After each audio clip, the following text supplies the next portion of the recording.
Boa tarde aos nossos ouvintes e espectadores.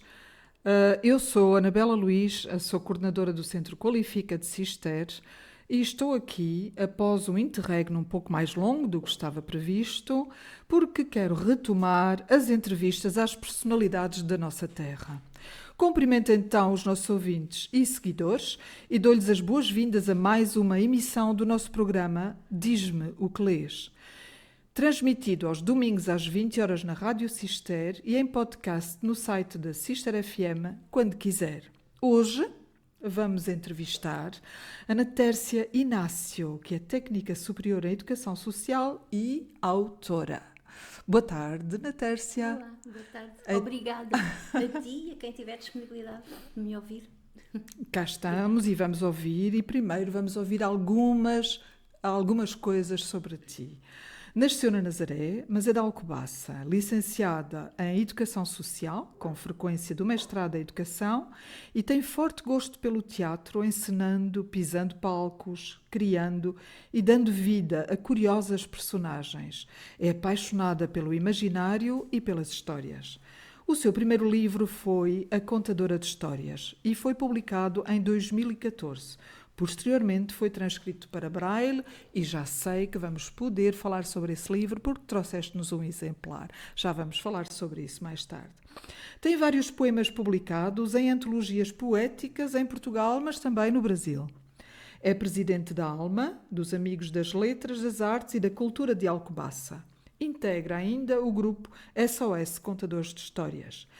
Foi professora de teatro no ensino sénior.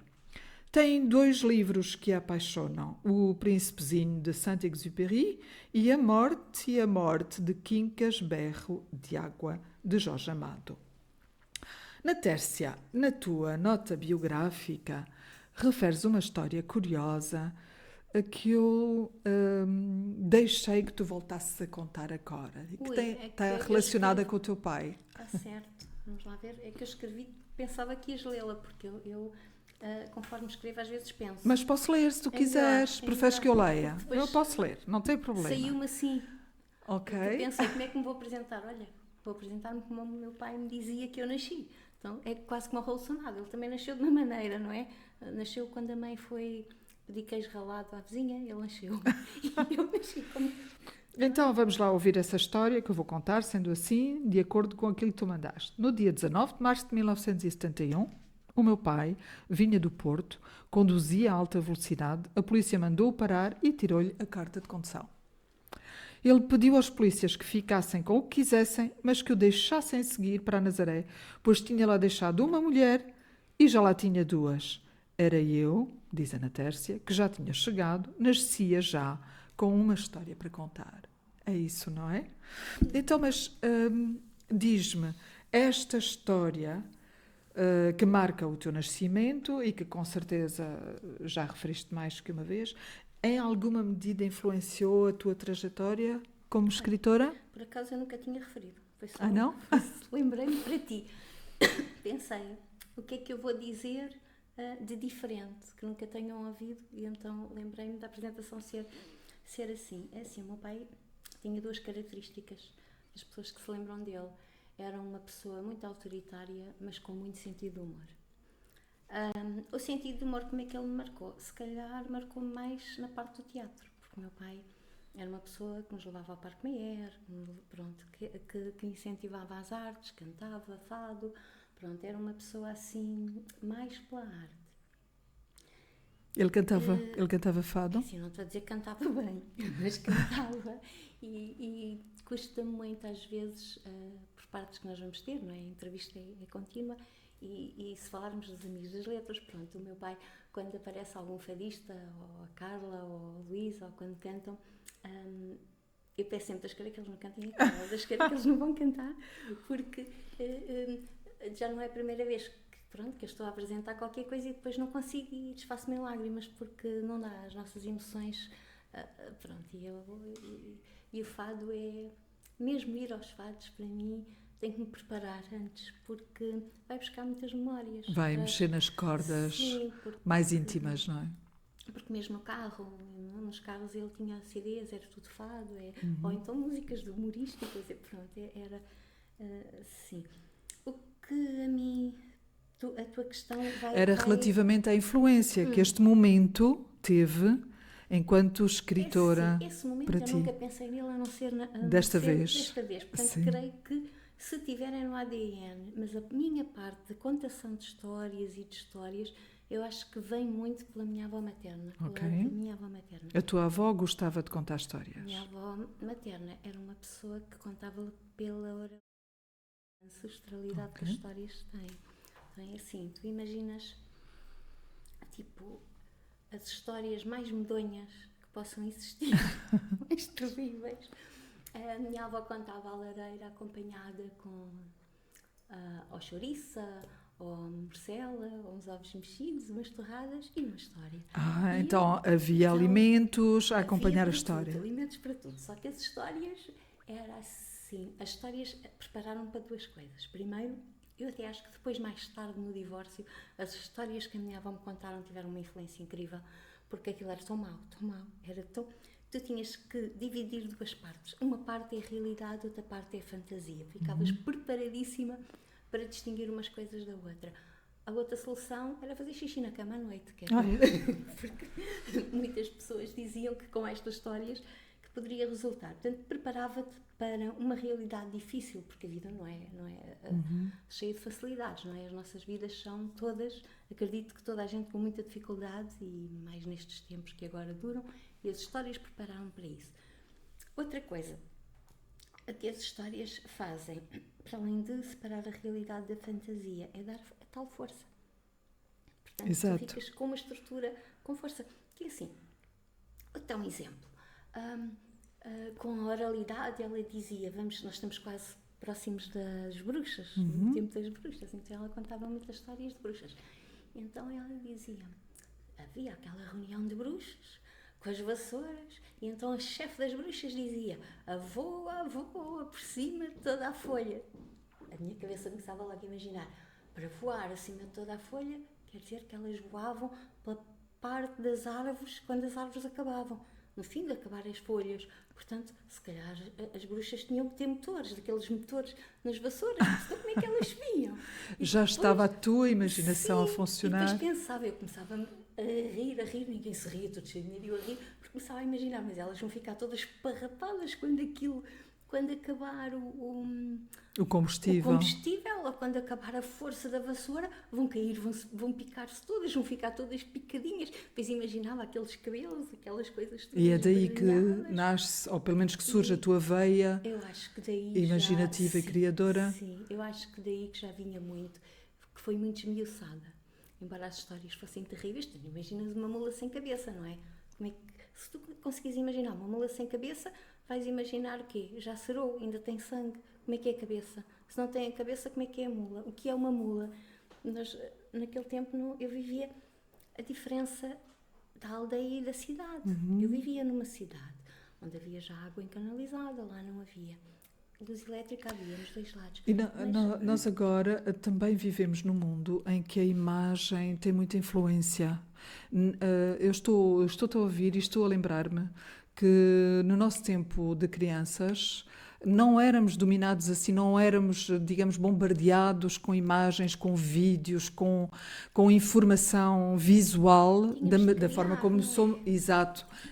Hoje somos bombardeados todos os dias com imagens até muito agressivas, muitas vezes, não é? E os miúdos, os jovens, têm acesso a essas imagens sem se cansarem. Quer dizer, se calhar até é preciso ter algum cuidado para que eles não tenham. Mas naquela altura, as histórias que eram contadas assim, através da oralidade, estimulavam muito a imaginação. Concordas com esta... Muito. Com esta observação, caso, sim. Eu nunca, talvez por isso é que eu nunca achava medonho, porque a minha imaginação já estava a trabalhar por outro lado. E então não, porque tu imaginas que ela contava histórias, sei lá, tinha que subir muito para ir para a casa dela, e eu fazia aquele caminho a pé, da Benedita para a povoação, e eu dizia muito que ia passar férias ao fim do mundo, porque é assim, o mundo é o que nós conhecemos, o nosso mundo é o que nós conhecemos. Sim. Então o que é que eu conhecia ali mais perto? As Caldas da Rainha. As Caldas da Rainha tinha mais coisas que Alcobaça. Naquela altura, final dos anos 70, já tinha mais. Ao princípio de 80, ou vá até meio, se calhar ainda hoje, não sei.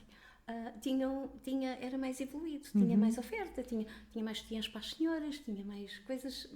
E então tinha uma praia ali muito bonita e muito perto, que as crianças podiam tomar banho, a Nazaré era mais assustadora. E então, para mim, enfim, o mundo começava nas Caldas e depois dava a volta, acabava ali, naquela povoaçãozinha, porque íamos a buscar água com cântaros, ainda aqueles cântaros azuis, porque eu lembrava-me que não havia uma máquina da sopa, daquelas de triturar a sopa, ainda comíamos, ou eu levava a da minha mãe, ela ficava sem ela, ou pronto, quando ia lá de férias, mas eu adorava tudo, porque podia andar em cima das pedras, porque podia dormir debaixo de uma árvore, tudo coisas que aqui não havia. E a tua avó também tinha uma percepção limitada daquilo que é o mundo, é isso? Eu só estou a sublinhar isto porque, entretanto, recordei-me da minha. Pois. A minha mãe, a minha avó materna, perguntava às filhas que iam para o estrangeiro, então lá por onde vocês andam, continua sempre a haver mundo? É um pouco a mesma perspectiva de não ter bem a noção de onde é que o mundo acaba e o que há para além da realidade que elas conhecem, não é? Pois, mas até nós, não é? Até nós, o que não conhecemos, para nós não existe. Exato. A ciência está tão evoluída, mas há temas de onde a ciência não sai. E se tu quiseres esforçar-te, tens que ser autodidata. Tens que pôr hipóteses tu, porque há hipóteses que a ciência ainda não põe. E, portanto, ainda somos todos muito limitados, não é? Mas a minha avó não sei responder bem, porque a minha avó, ela nasceu em 27, podia ainda hoje estar connosco, não é? Não era assim uma pessoa tão distante do tempo. E ela eu não sei, ela tinha as duas partes. Tinha essa parte do limite, do não saber mais, até porque não lia, não é? Não sabia ler nem escrever, mas depois tinha uma experiência de vida, de tanta coisa, de comparação da natureza, que a ajudava a dar conselhos que eu ainda hoje guardo. E também tinha uma excelente memória, porque tu referes as histórias transmitidas oralmente e ela com certeza que ia repetindo. Eu nunca ouvi aquelas histórias em lado nenhum. Eu não sei se também era a imaginação dela. Quem conta um conto acrescenta um ponto. Sim. Não as teria lido, porque não as leu, mas se as teria ouvido e depois, como tinha tantas netas, não é? Se arranjava forma do convívio, ela era uma excelente comunicadora. Ótimo. Então aí é aqui, de certa forma, isto ainda foi a resposta àquela primeira pergunta, não é? Quais foram as tuas influências, no fundo, o que te levou mais tarde a ser escritora? Até na criação, criar personagens é uma coisa fabulosa. Tu, quando não tiveres nada que fazer, crias um personagem, ficas ali horas de volta. Como é que vais caracterizar? Como é que vai ser? E eu penso que com essa tua questão, às vezes fazemos questões que nunca nos colocaram e fazem com que nos entendamos a nós mesmas. E talvez na construção dos personagens maléficos, dos monstros, essa parte da minha avó esteja lá, porque depois os meninos nunca têm medo de nenhum monstro que eu crie.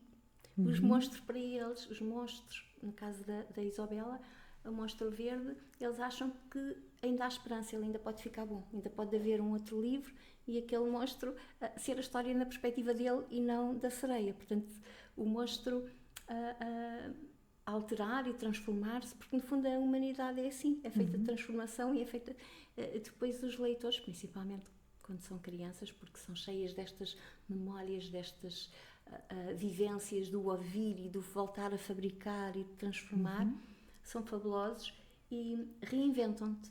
E então aquele monstro que tu tinhas a intenção de ser um grande monstro, afinal não mete medo a ninguém. E os miúdos... Muito bem. Então, vamos falar um pouquinho desse livro que tu nos trouxeste aí, em dois formatos diferentes. Eu queria primeiro este pequenino, que é o teu primeiro, não é? É este o Contadora de Histórias, portanto, não é? Esse foi em 2014, em tinta, Sim, sim. pronto, tem 7 contos e um poema, pequenino no início, e depois deu origem a E que deu origem a este esta em obra braille. maravilhosa. A ilustração, eu acho que eles Exato. conseguiram uma ilustração fabulosa. É lindíssimo. E é todo, E é quem claro, não eu lê vou braille abrir. é todo branco, não é? É Pronto, todo nem assim. sei se na imagem dá para ver, mas dá para Pois. sentir debaixo dos dedos. É um livro publicado em braille. E que, pronto, o que é feito com base na história que está É aqui, igual. não é? É exatamente a mesma história. Aliás, quando vim, eu assim, será que isto está igual? E nisso uma menina cega, tu lê lá aí a primeira folha a ver se isto é o meu livro. Porque eu não... E ela leu, Sim, ela disse, reconheceste e está tudo bem. É um poema. E começou a ler, pronto, então é igual, tá? Ótimo, muito bem. Foi por querido, Explica não é? um Foi pouco o que é que te levou a optar por imprimir o livro em braille. Porquê? Olha, ele foi traduzido em braille pelo querido, por exemplo, de recursos do IPL de Leiria, de recurso digital, não é? Sim. Da parte digital. Foi um convite. Aliás, eu nunca sonhei escrever nada, nem em braille, nem de outra maneira. O meu pai dizia-me que a estrada era como o mar, porque ele conduzia muito e pescava. A estrada era como? Era como o mar. Tínhamos O que ter mar. muito respeito O e mar, muito cuidado. sim. E eu acho que a vida também é um bocadinho como o mar. Às vezes é mais agitada, outras vezes é mais calma.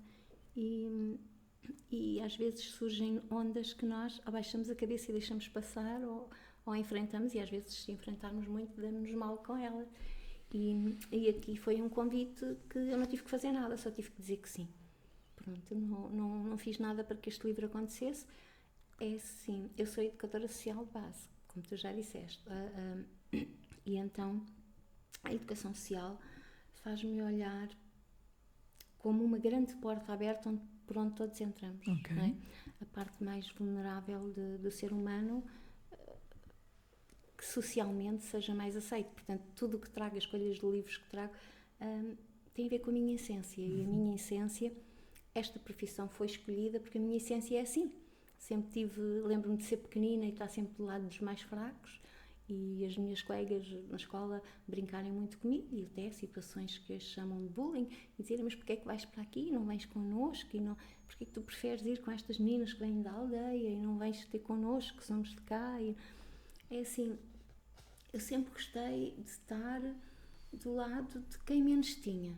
E isto é uma parte que no primeiro conto, que é o único que é bibliográfico da contadora de histórias, eles têm na biblioteca, pode ser lido lá, já esgotou logo há muito tempo e eu não tenho intenções de fazer mais, passou.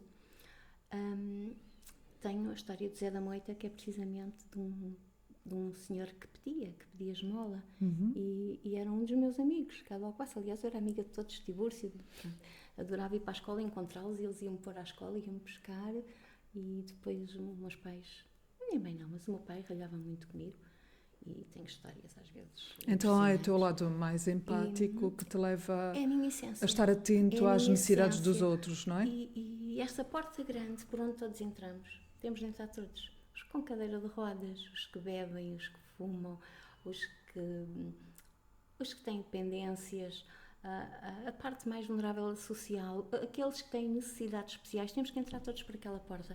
E a porta da literatura é a meia porta. Portanto, daí que também, entretanto, sairá, é um dos projetos que sairá, que foi por isso que falámos e contactámos, e o motivo de eu estar aqui, será um livro em multiformato que eu doei a história, que é a nossa lenda de Alcoibaça, que entretanto sairá também para ajudar. Não sei se é para ajudar, se calhar. Mas é para proporcionar ao leitor de contactar com outro tipo de material, os mais não é? ajudados somos nós. Sinceramente, somos nós, aqueles que as pessoas consideram normais, que às vezes não acham normalidade nenhuma nisso, somos os mais ajudados pela forma de haver este tipo de porta grande onde entramos todos. Porque ficamos a conhecer mundos que, não sejas tu mãe de um filho deficiente, mãe de um filho que esteja preso, filha de uma pessoa com limites na idade e biologicamente que já esteja num estado mais diferenciado e que precise do outro e de cuidados, tu nunca vais saber o lugar do outro. as pessoas põem-se no lugar do outro quando acontece com elas. E o educador social, e deixa-me só dizer-te, porque há muita gente que não sabe o que é um educador social. Sim, faz Um favor. educador social tem um pé na pedagogia, por isso é que é educação, não é? E um pé no social.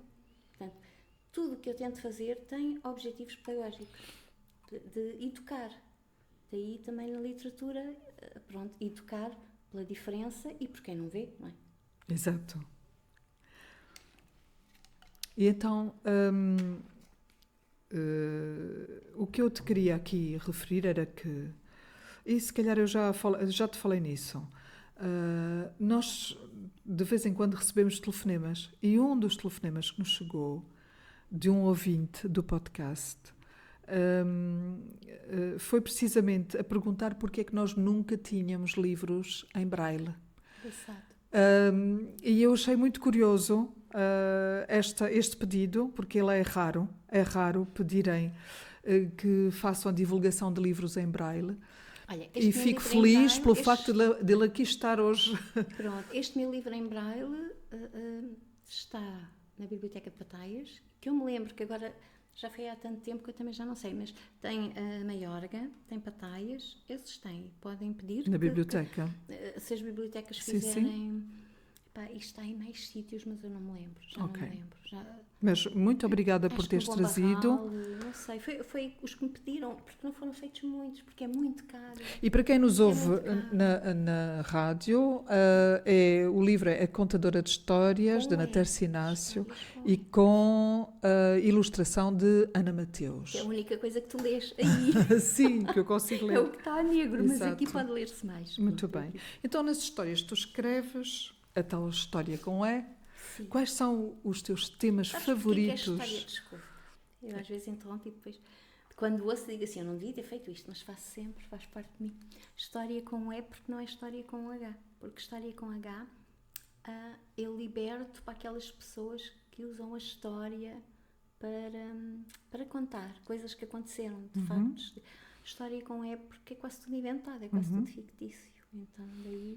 Pronto, a história com E. Pronto, tá sim, bem. Sim. Então, e nessas histórias com E, quais são os teus temas favoritos? Fala lá um pouco dos temas que tu preferes. Eu acho que não tenho um tema que eu prefira. Eu gosto que dê para todos, que sejam histórias simples, com palavras simples, que toda a gente entenda. Eu gosto muito de lendas, não só minhas, mas gosto de puxar pelos outros, pelas lendas das terras e através das lendas também gosto de recriar. Tenho agora um projeto de uma história que queria escrever, se não escrevi hoje porque estou aqui, amanhã quero ver se consigo, que é o Fernando e o Urso Pardo, que a Fernanda em homenagem ao Fernando e o Urso, porque tinha que ter um nome antigo e o meu avô também era Fernando, então disse, acho que vai ficar bem, que é um menino que faz amizade com o Urso Pardo numa localidade aqui próxima. Porque eu visitei aquela localidade e fiquei apaixonada pela terra. E então disse, não, eu vou ter que escrever sobre este local, porque é tão bonito. É perto de Porto Mós, essa localidade? É no município da Batalha. E então eu achei que, pronto, fui lá no verão, investiguei, fiz reconhecimento da zona e pronto. E achei que começar a caracterizar o personagem, as épocas, depois merece estudo, não é? Também tem que haver algum estudo, mas do meu objetivo, do que eu quero fazer. Portanto, às vezes vou a um sítio, como aconteceu, e aquele sítio é tão apaixonante que eu começo a pensar, isto é tão bonito, como é que seria viver aqui há 300 anos, 400 anos? Ou como é que Deduzo que não tens propriamente um tema específico, mas que a tua veia artística é eclética e fica sobretudo de acordo com o estímulo que causa em ti, é isso? Naquilo em que se relaciona contigo, é isso? Acho que sim. Muito bem. Ana Tércia, eu sei que tu também és uma mulher apaixonada pelo teatro. Muito. Fala-nos um pouco dessa tua paixão, como é que é a tua experiência, em que medida é que o teatro mexe contigo? Eu até quando tirei o meu curso, a primeira proposta seria teatro, ou era psicologia, porque eu gosto muito da mente humana, são áreas que me apaixonam muito. Mas depois eu pensei, olha, tanto numa como noutra, já há muita gente, eu fui mais uma vez pelas minorias, já há muita gente, eu vou querer ter uma profissão onde possa ter isso tudo. onde possa abarcar tudo, todas as artes, tudo, onde eu possa, pedagogicamente e socialmente, poder fazer pontes com profissionais dessas áreas e poder eu própria também ter estudo dentro dessas áreas. O teatro, há quem diga que não há o bichinho do teatro. Ok, se calhar não é um bicho, mas é qualquer coisa que cá, talvez um bicho seja uma coisa má, talvez seja uma coisa boa, uma essência cá dentro de mim que me faz ter noção de palco, quando estou no palco, noção do outro, que eu não preciso de ver, não é? Mas que estabeleça empatia. E depois, para mim, nós tivemos, e sei que tivemos, um ensinador em comum. Era o Quiné? Que me ensinou muita coisa. E uma das coisas que o Quiné me disse, das primeiras vezes que falou comigo, foi: o teatro é a melhor terapia do mundo. E eu continuo a considerar isso. Porque tu, quando vais para o teatro, quando tu vais fazer teatro, os teus problemas ficam todos de fora, porque tu tens que dar vida a outra personagem, e outra personagem não és tu. Portanto, tu tens que dar, tens que ser quem vais viver, quem vais vivenciar, aquela personagem, seja que personagem for, não és tu. Portanto, não há que ter nervos, não há que ter medo, não há que ter nada, não és tu. E enquanto tu não és tu, não tens o problema de o que é que vais fazer para o jantar, o que é que vais fazer para o almoço, se o teu filho está assim, se está assado, se a tua mãe precisa de ti. Naquele momento parou, porque tu tens que ter o texto, quando há texto, tens que criar, tens que ser e tens que dar voz. Portanto, é uma terapia fabulosa. Se tu sais de ti, pode haver melhor. Eu entendi a mensagem e aplico. E é algo que continua a fazer sentido para ti. Completamente, e faz-nos viver um momento. Eu agora estou aqui, não estou preocupada com o que fazer a seguir. O que vier a seguir, vem a seguir. Agora estou aqui, estou a desfrutar, estou convosco. Ana Tércia, o teatro que tu preferes é o teatro que tu lês ou o teatro que tu vês em cima do palco ou aquele que tu representas? Qual é aquele que tu preferes? Eu, neste momento, eu acho que também há ciclos na vida. Neste momento, se me derem a escolher, só que eu também não tenho muito tempo, mas se tivesse, é a encenação. É os outros serem bonecos e dizer: olha, fazes aqui, fazes ali, pronto. Não tenho tido muito tempo, tenho tido convites, mas não tenho tido muito tempo. Mas pronto, pode ser que ainda surja a oportunidade e consigas dar continuidade também a essa paixão. Até porque, tanto quanto eu sei, continuas uma mulher cheia de projetos, não é? Estamos aqui a olhar já para a Associação Amigos das Letras e eu gostava que tu explicasses aos nossos ouvintes em que é que consiste a associação, o que é que faz, como é que podemos fazer para nos juntarmos a essa associação. Sim, o mais importante nem é tanto o juntarem-se como elementos associativos. É juntarem-se quando há ou sessões, ou participarem, quando há um convite, que sei que também já tiveste e disseste que sim. E, aliás, não temos muitas pessoas a dizer que não. Os Amigos das Letras nasceram de uma conversa que eu tive com a Wanda, na altura em 2013, e onde nos apercebemos que havia muita gente a escrever em Alcobaça e, na nossa perspectiva, a escrever bem. Então a associação congrega uma série de pessoas que têm, digamos, gosto pelas letras, mas também por outras artes. Começou pelas letras, mas depois por outras artes, por tudo, fotografia, já fizemos com pintores, escultores, várias... E o que é que fazem exatamente? Portanto, têm tertúlias em que se reúnem regularmente? Sim, regularmente, mas não temos...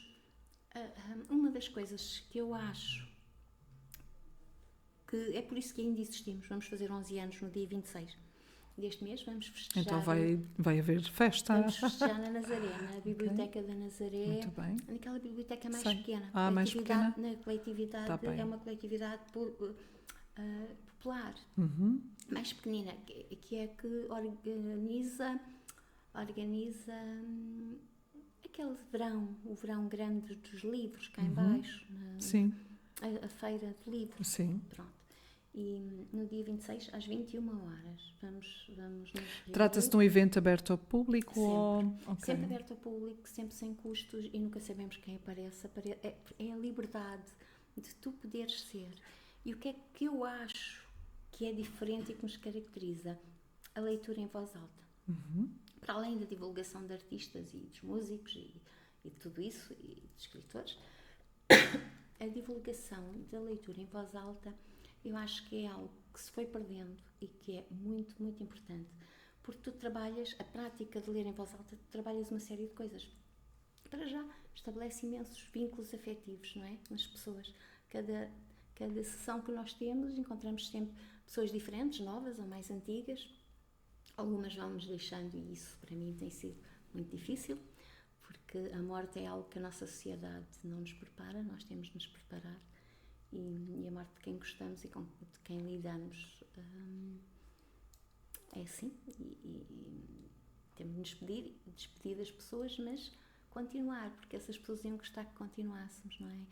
E a leitura em voz alta é assim, facilita imensas relações sociais e pessoais, individuais. Então, nas tertúlias fazem sessões com leitura em voz alta? É assim, ou do próprio autor, eu por norma, depende, às vezes nem faço nada porque é tanta gente e não faço.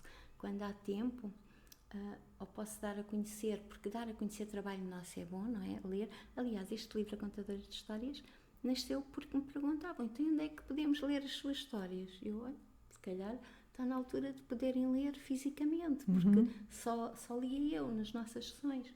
E assim acontece com a poesia, muita gente que escreve e que tem pânico de ler, e então há sempre alguém quem nós dizemos, olha, importa-se de ler, há aqui um senhor que escreve e não consegue ler, ou uma senhora, há sempre alguém disponível também da parte de teatro que lê e que lê tudo e que dá a voz, que as pessoas depois até ficam emocionadas em ver um poema na voz de outra pessoa, sim. porque muitos escrevem, mas as coisas não saem ou das gavetas ou dos computadores agora, não é? E não têm a noção do impacto que, entretanto, até o texto pode ter, sim, não é? Junto de quem o ouve. E eu acho que nesse aspecto que ajudou muito a libertar. É verdade que tu há bocadinho falavas sobre a tua avó e aqueles tempos, não é? Nessa altura liam-nos histórias, não é? Ou contavam-nos ou liam-nos histórias em voz alta. E também ficou na nossa memória, cá está, algo de afetuoso ligado a essa atividade da leitura em voz alta, que era bom que, de facto, nos lembrássemos dessas atividades com mais frequência. Estão, para já, de parabéns só por essa atividade. Do ponto de vista da Alcobaça, da comunidade em Alcobaça, sentes que a associação está a criar algum impacto? Eu acho que sim. Quase toda a gente sabe quem somos e já ouviu falar em algum lado, até porque assim, nós não temos uma sede. Okay. Foi algo que nós também nunca fizemos por ter. Nós vamos à casa dos outros. Então, vamos aonde nos convidam. Igrejas, sei lá, acho que já tivemos em todo lado. Restaurantes, coletividades, muitas coletividades. Vamos aonde nos convidarem. Portanto, convidam-nos e nós vamos. Tentamos levar sempre um músico connosco e depois aparece quem quer. E fazemos uma partilha com quem tiver. Cada um oferece o que tem. Muito bem. E esta questão que eu li ainda, da tua nota biográfica, o SOS Contadores de Histórias, explica um pouco em que é que consiste. O SOS Contadores de Histórias é um grupo que tem estado um bocadinho parado, mas nasceu também dentro dos Amigos das Letras, que era um grupo só de contadores de histórias, porque nós temos tanta gente a contar histórias, e então, ou vestindo outras personagens ou não, apenas contando, reuníamos. Imagina que alguém gostava, que fazia uma festa e diziam, olha, gostávamos que viessem só a contar histórias, portanto não tem aquela parte poética que os Amigos das Letras têm, ou não tem a parte de todos fazerem alguma coisa, só os contadores de histórias. E então arranja-se 2 ou 3 pessoas que contem histórias, e há tantas, não é? Nós temos tantos autores que contam histórias e pronto, eu falo com 2 ou 3 e vamos contar histórias. Muito bem. E depois é em SOS, porquê? Porque inicialmente, chegamos a ir, ainda este ano, eu fui com a minha sereia Isabel à Casa Acreditar, no dia do autor português, foi festejado na Casa Acreditar e fui pagando eu a viagem, fazendo todos os custos, porque acho que aquelas crianças eu podia estar onde eu quisesse, podia estar numa biblioteca, podia estar, mas preferi ir lá. E tivemos já em IPOs, em prisões, na prisão-escola, com os SOS contadores de histórias, porque é em SOS. É mesmo o SOS, porque é em SOS, é onde precisam de nós. E então, Também é uma excelente ideia, julgo eu, uma imagem muito interessante, ligar a saúde, que neste caso é a saúde mental, não é? À história contada, sim, à literatura. Eu acho que é um bocadinho, na prisão-escola nós ouvimos coisas, frases que eu acho muito marcantes, muito impactuantes.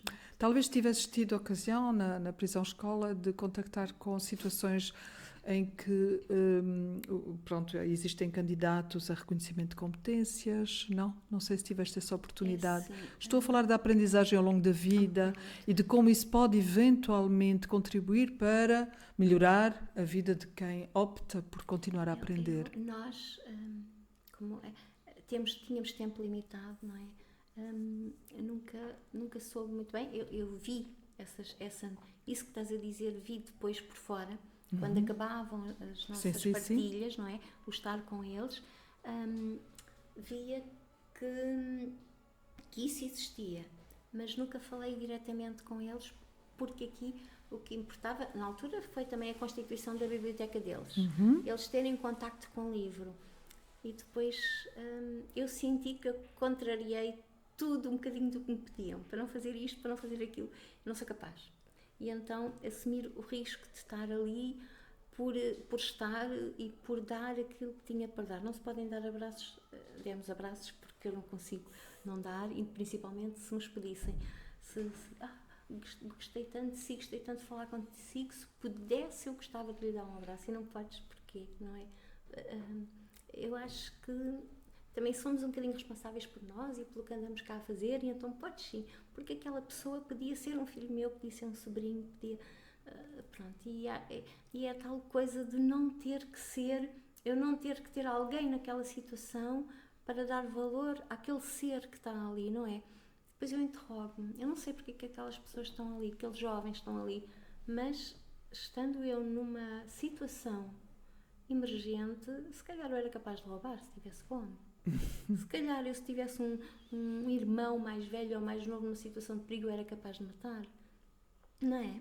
Nós não podemos julgar o outro, portanto nunca quis saber porque é que eles lá estavam.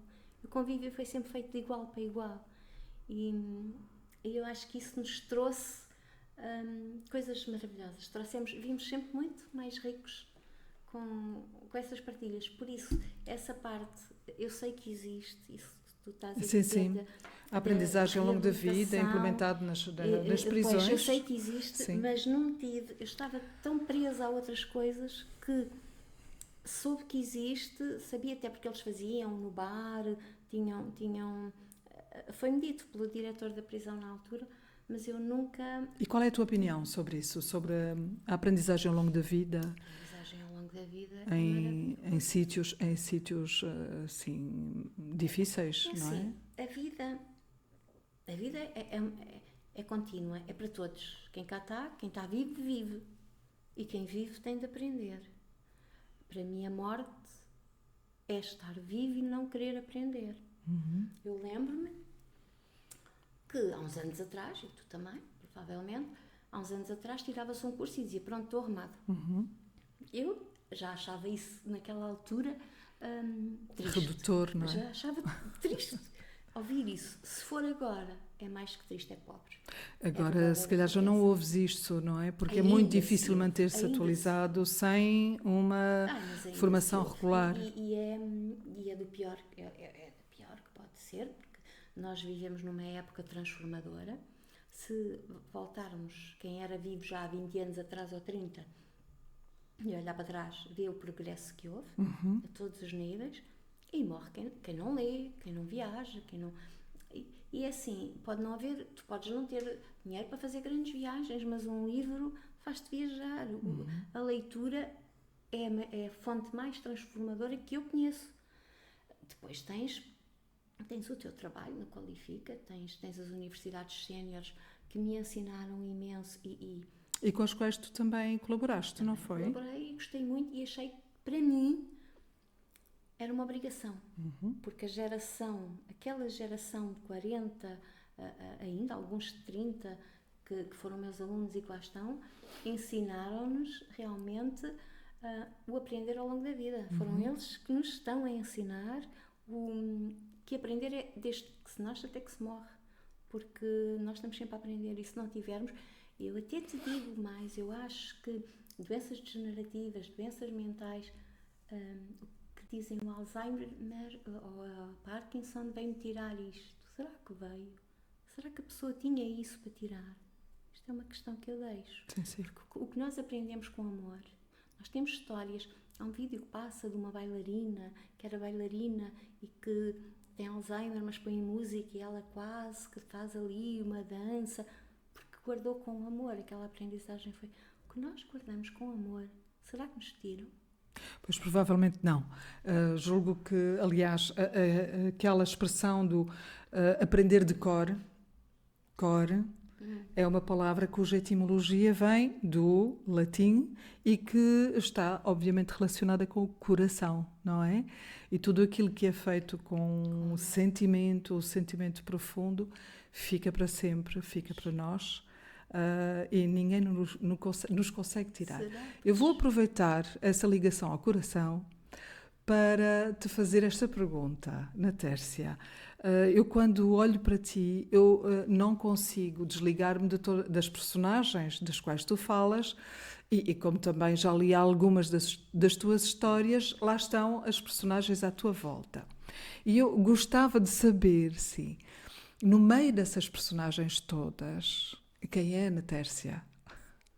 Olha, se calhar sou um bocadinho do monstro, sou um bocadinho da sereia, sou um bocadinho de tudo, porque embora tudo que nós escrevemos sai de nós e sai de nós por algum motivo, não é? Se calhar sou uma grande caldeirada, que para aqui vai porque uma expressão engraçada. Porque eu acho que és um bocadinho de cada uma das tuas personagens. A nossa vida... A nossa identidade não é estática, nunca. O aprender ao longo da vida vem para alterar a nossa identidade.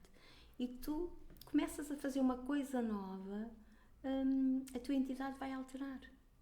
Portanto, nós temos bocadinhos disto, daquilo, não é? É como tu fazes. Mexe connosco, não é? Qualquer personagem criada. Sim, qualquer obra criada mexe connosco e transforma-nos. Mas essa questão da personagem dava quase para uma... Aliás, todas as questões que me estás a fazer, esmiuçadas, dava uma entrevista, porque é assim, a construção de uma personagem, a morte de uma personagem, tudo isso, para quem cria, não sei, qual foi a personagem que tu gostaste mais de fazer ou que tu gostaste mais de escrever? Mas não é essa a pergunta. Pois eu sei. A pergunta é em relação a isso, ti. Sim, tem que ter todas um bocadinho. Eu acho que sim, porque todos nós temos um bocadinho de parte de maléfico. É engraçado tu referires isso em primeiro lugar. O maléfico? Porque faz parte, porque mexam lá com um filho teu a ver, ou com um sobrinho, a ver se não há ali uma parte que salta a tampa. Tens que respirar muito fundo e não sei se aguentas, não é? E muitas vezes não tendo razão, porque desperta em nós, todos nós temos em nós o bom e o mau. O que alimentamos mais, permanece mais. Quero acreditar que alimento mais a parte boa. Mas a minha parte, pergunta lá à Fernanda, daqui a pouco, se ele me vier aqui buscar, se eu sou sempre boa, não é? Os nossos maridos, ou os nossos ex-maridos, têm muito a dizer sobre nós, não é? Eu acho que sim, porque nós não somos sempre bons. Ok. Obrigada também por esta abertura, que eu sei que às vezes faço perguntas um bocadinho mais intimistas, mas não resisti, uma vez que nós estávamos a falar do coração. Natércia, este programa prega uma partida a quem cá vem, porque põe os entrevistados a falar sobre eles antes de nos fazerem as recomendações relativas ao título, que é Diz-me o que lês. Então, agora sim, tu escreves, mas também lês, obviamente, outros autores. Talvez tenhas escolhido para nós autores que queiras partilhar. Eu trouxe 2 livros. posso mostrar. Este é o Príncipezinho, uma edição diferente. Ok. Porque o Príncipezinho já teve imensas edições. O Príncipezinho está no top, está catalogado aí no top 1. Eu faço uma questão que eu acho que é importante. Como é que um livro que tem saiu em 1943, há 81 anos, ainda é tão essencial na educação? Na educação, porque ela é essencial na educação. E é uma edição muito interessante, não é? Esta edição é. Muito interessante. E essa edição Só para mostrar aqui assim pronto, uma outra imagem. Essa edição é uma edição que se eu próprio fizesse com os meus apontamentos... Sim. É assim, o Príncipezinho eu fiz com uma colega... É o Príncipezinho de Saint-Exupéry. Sim, eu com uma colega trabalhei um projeto de um ano e com uma colega, uma animadora sociocultural, Tomar. Trabalhámos um projeto de um ano nas escolas, no ensino básico e também na pré, do Príncipezinho, durante o ano trabalhar aquele livro. Com tudo, com teatro, com pintura, e para além das artes, não é? Para além das artes, cada capítulo refletirmos sobre o livro, sobre aquela personagem que está ali, aquela parte do livro durante um ano. E tive uma colega que disse, trabalhar um livro só durante um ano, isso não é possível. E eu disse, é, porque este livro não é à toa que há 80 anos ele é trabalhado. Portanto, só um ano, trabalharmos, pormos as pessoas a pensar, a refletir sobre a amizade, sobre a solidariedade. É riquíssimo. Sobre a importância do que é material e o que não é material. E o que não é material é o quê? E nós somos só matéria? Portanto, há aqui, e as crianças depois dão-nos respostas que somos nós que temos de ir buscar conteúdo e conhecimento para trabalhar com eles, para ver, porque eles dão-nos coisas fabulosas, trabalhar livros, a escola. Isto não é sobre este livro, mas é sobre o meu livro, que também merece ser dito. A escola EB1 de Évora de Alcobaça, a professora Paula Ribeiro, fez uma ficha de leitura sobre a Isabel. Portanto, eu fui lá apresentar o livro e há professores, como no caso dela, onde não ficam a Associação Sublime... Sim. Solidariedade Sublime, sim. Com a Helena Freitas, fez com os jovens, e tu conheces os jovens, fez a teatralização, sem palavras, com muito poucas palavras, porque na altura ainda havia lá 2 ou 3 que falavam, mas com os personagens todos vestidos por eles criaram, porque cada um conseguia fazer ou um polvo, ou a foca que batia palmas, sim. Porque cada um tinha uma característica. Muitas sereias, as próprias as senhoras que trabalham lá também eram sereias, foram. Portanto, é assim, os livros não servem só para ser lidos, servem para ser trabalhados. E este livro é dos livros que mais potencial tem para ser trabalhado em qualquer idade, claro. Mas principalmente na infância, onde está tudo mais tenrinho. E é interessante, não é? Porque ele é escrito originalmente em francês e ainda assim, qualquer que seja a língua, ele tem muito sucesso, porque é extremamente profundo. Não é? É mais do que a língua, são os conceitos que estão presentes neste livro e que adoramos, não é? Para mim também é, aliás, o meu preferido. Trouxeste outro, julgo eu? Eu trouxe outro. Este livro chama-se A Morte e a Morte de Quincas Berro d'Água. Sim, é um título curioso, não é? Jorge Amado. É de Jorge Amado, eu explico só um bocadinho, porque ele tem 60 páginas, quem quiser ler isto numa noite. Claro. Eu, se fosse eu, o meu título seria Aparência e Essência. É um livro, é assim, nós crescemos, eu nasci em 71, a primeira novela que vi foi em 77, a Gabriela Cravo e Canela, cresci com os personagens de Jorge Amado, sim. Portanto, é normal que Jorge Amado tenha sido uma das minhas primeiras referências para ler. Uma vez que via as novelas e via as personagens e ria-me imenso, portanto ele é um baiano. A Morte e a Morte de Quincas Berro d'Água é talvez o livro, lá está o sentido do humor, vamos acabar como começámos, é talvez o livro que eu mais, pelo teatro, que eu começo a imaginar cenas e a morrer a rir, porque tu depois tens aqui a morte, que é algo que nós não falamos, e muito menos de uma forma tão engraçado. Continua a ser um conceito muito tabu, não é? Pois, continua e nós Difícil de teremos abordar. que estudar. Não é difícil. Olha, a Tânia Bailão, que também escreve para crianças, tem um livro que é Maria Morte, que também recomendo aos meninos, às crianças, pronto, porque lidar com a morte é difícil para os adultos, porque não falaram dela em criança. Se falarem das coisas Pois, em é bem crianças, provável que assim mais seja, fácil. sim. Agora, a morte quincas berro d'água. Porque é que ele é berro d'água? Eu não vou dizer. Claro. Mas tem aqui duas... Imagina que tu chegas aos 50 anos. Chegas aos 50 anos, fazes 50 anos, vives numa vida onde és funcionário público, onde sempre foste bem visto e bem retratado, e te passa uma coisa para a cabeça e dizes, eu não quero ser mais assim. Eu agora vou querer ser livre e fazer o que quiser. A mulher morreu.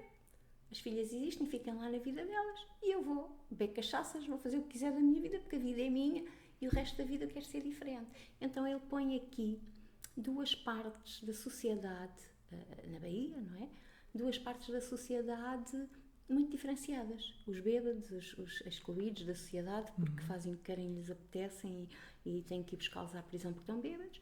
E as filhas, que são uma parte social do vestir bem, do bem aparecer, portanto, daí eu dizer aparências e essências. O que é que nós aparentamos e o que é que nós somos, não é? E a morte aqui faz-nos ver esta parte através, depois do morto. Ele vai morrer, é um grande mistério na morte dele e até na morte. O que é que as famílias podem fazer? Imagina, eu agora morro, o meu filho tem direito a decidir tudo da minha morte, eu deixei de existir e sou enterrado onde ele quer e deixei de existir como pessoa. A memória fica para quem? A memória, num caso destes, que ele foi tanta coisa, não é? Onde tu és tanta coisa na vida, tu és visto como o bêbado ou és visto como a pessoa reta que aquelas pessoas conheceram e deixaram de conhecer. Quantas vezes é que ele morreu em vida? Há aqui uma série... Todos os livros... É como o autor, não é? O autor, quem é por detrás das personagens, não é? Sim, ele tem personagens riquíssimas e imensas, não é? Mas é assim, qualquer livro... Eu estava a falar de um autor qualquer. Eu estava a falar, deste, sim. mas um autor, sim, qualquer um. Seja quem for o autor, não é? Há o autor que cria aquelas personagens, que vive até com elas, e depois quem será esse autor de facto? Eu acho que qualquer livro é visto às lentes de quem o lê. Tu pões um livro, mesmo que escrevas, pões um livro. Eu nunca pensei escrever para crianças. Tu pões um livro na rua, este livro está dominado dos 9 aos 99. Mas crianças antes dos 9 gostaram.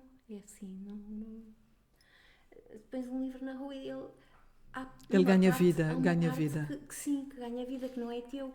E que ouves coisas assim, olha, onde é que isso está? E personagens...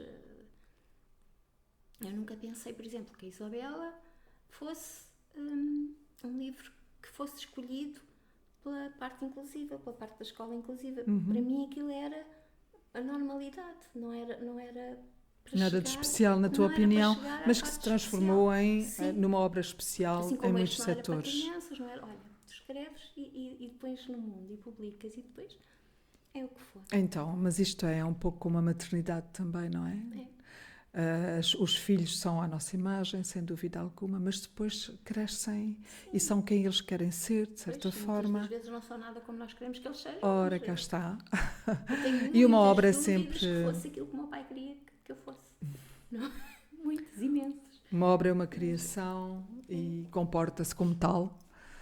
Muito obrigada, Ana Tércia. Muito obrigada por este momento. Obrigada. Foi um momento muito rico. Nós tivemos a oportunidade de ouvir da tua voz aquilo que te leva, de certa forma, à inspiração, a quereres criar para nós, e nós agradecemos essa tua inspiração e essa tua criatividade. Continua, se faz favor. Porque nós precisamos que esse legado, o que está dentro de ti, que venha ter connosco e que ganhe vida também através dos nossos olhos, e que nós possamos chegar também à tua essência através daquilo que tu escreves e através daquilo que tu dizes. Agradeço a importância que vos possa ter merecido. Obrigada. Obrigada também ao Rui Pereira, que está ali atrás, não se vê, mas faz parte aqui do staff que permite que estas entrevistas aconteçam. E tem paciência. E tem paciência, claro, a paciência toda do mundo para estar aqui assim connosco. Muito obrigada aos nossos ouvintes. Na próxima semana haverá já outra entrevista com outros convidados. Eu sou Anabela Luís e já sabem, é ao domingo na Sister FM que podem ouvir esta gravação a partir das 20 ou então em podcast, quando quiser, quando tiver tempo, quando lhe apetecer. Muito obrigada.